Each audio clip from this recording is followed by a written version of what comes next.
Okay, sorry for the interruption. Part 3. I honestly can't believe I am talking about this thing for 3 parts. That's pretty weird to me. Anyway, so let's talk about the trigger. So here we go. We have our snap cap. Empty magazine other than that, as you can see by the witness holes. And let's just because for you Nancy's out there, we'll go ahead and get this out of the scene, and that way you won't have to worry about it. Alright, so let's go ahead and rack that in. In it is, and you can check. There it is. And you do have a little witness hole, and you can see your brass in there if you want. I don't know. It's like such a trend now to have that. But luckily it doesn't have any external things that stick up and look ridiculous and get in the way. So if you got to do it, I suppose that's not a horrible way to do it.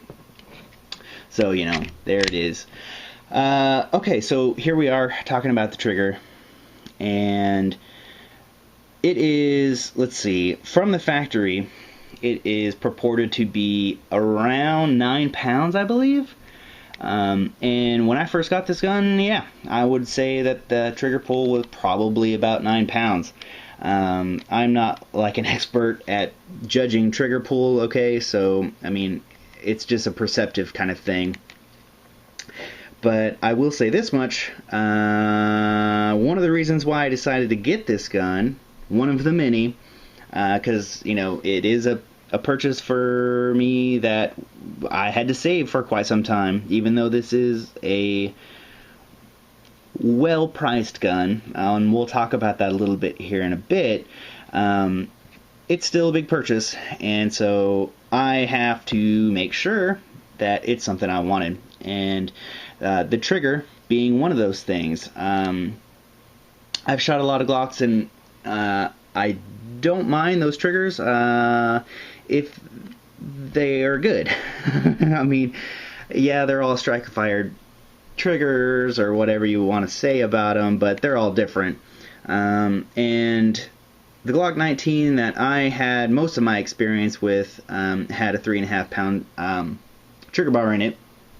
And this now, and this is the big reveal, is very similar to that. And what I have in here is a Apex Tactical duty carry trigger. Now it doesn't replace the actual trigger here, it's just a spring kit basically, and it brings that the weight down of that trigger pull considerably. So we're about 5 pounds or so, 5.5 pounds as far as trigger pull is concerned. So let's go ahead and demonstrate that, and I'll let you have a look and see what the travel is, and I'll do a reset because I think a lot of people are paying attention to that now. So let's go ahead and have a look. So here we are. We're going to go ahead and engage. So as you can see, it's that little hinge, dog bone, whatever you want to call it, trigger that most of these polymer frame Smith & Wessons have. And at first I thought that would be kind of weird. It didn't. It feels normal. I mean, you don't even notice the thing. So here we go. So let's go ahead and have a look. So take up, indistinct when it comes to the firing of the striker release, and there's the striker release. So here we are in the rearward position. Yes, the trigger does come forward, unlike the Glocks. So let's go ahead and reset. Okay, so here we are. We're going to reset, and I'm going to be quiet so you can hear it, and it's almost all the way to the front. Okay, so here we go. Right there. Okay, so there's your reset. Now I'm going to go ahead and bring this out to the very front so you can see where that reset engages. Okay, so it's almost right at the very front. Some people that probably is like a big deal. I think for the intended purpose of this particular pistol, it's okay, but I don't know. I would like a shorter reset. Glock's reset much shorter than this. And the Glock reset is much snappier than this too. So let's go ahead and do another trigger pull, see what we feel here. Okay, so it's actually, it is a very smooth trigger pull, and reset is distinctive. You can hear it and feel it. Okay, and then we'll go right back into it. there you go. So after having installed the spring kit, I have been very happy with this, with the exception of one thing, and this is what I was going to mention earlier, is that when I went to go clean this gun the first time after I took it out with the new trigger from Apex, how do I explain this? The trigger reset spring is replaced, and they suggest that you put white lithium grease inside of it, and so I did that. But unfortunately, it did collect particulate from the combustion sequence into that white lithium grease. And what happened basically was I tried to clean it out without removing it, and it resulted in a gritty trigger. Okay, it was very gritty, and I mean, you could really feel it. So I took the trigger back out, completely disassembled, and I cleaned it all up. And yes, I did reinstall white lithium grease in there. And on my next cleaning, because I need to clean it again, yes, but it'll be my third cleaning. So this is on its second cleaning and needs another one. Okay, so the second around, I didn't touch it.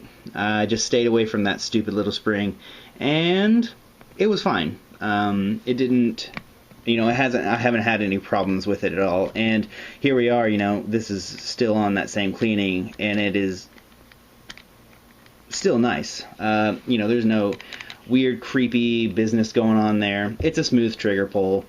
And I've been really happy with it.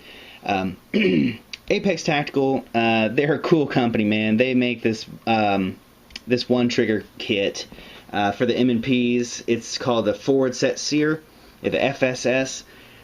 Oh my god, that thing is so cool. Apex, there's no way you're ever going to see this video, but just so you know, you guys had a big part in me getting this gun, because I saw your spring kit install for this gun, and I said, man, that's a good looking gun. I want to know a little bit more about it. And so you guys really inspired me to get into this gun and get your trigger kit, which was all of $20 or something like that. The spring kit, very, very inexpensive. Just don't even think about it. Just buy it when you buy the gun and put it in. But man, you guys have got to come out with an FSS trigger kit for this gun. Man, that would be so cool. If you're wondering what that's all about, the FSS, look up Apex Tactical's YouTube channel, and I'll try to annotate it down below, and you'll just freak your britches off, because that is so cool. You want to talk about 1911 triggers, or style of trigger, I don't know how to explain this, or feel, or whatever. That is knocking on the door. It is very neat. Come on, Apex.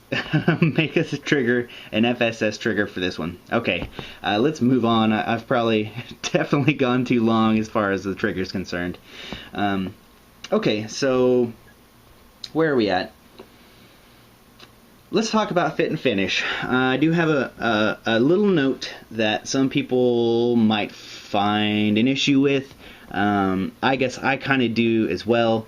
It's not a showstopper, especially when I start to talk about price.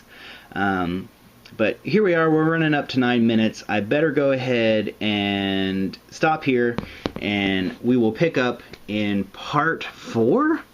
Oh, what am I doing with myself? Part 4 coming your way. Come back to us.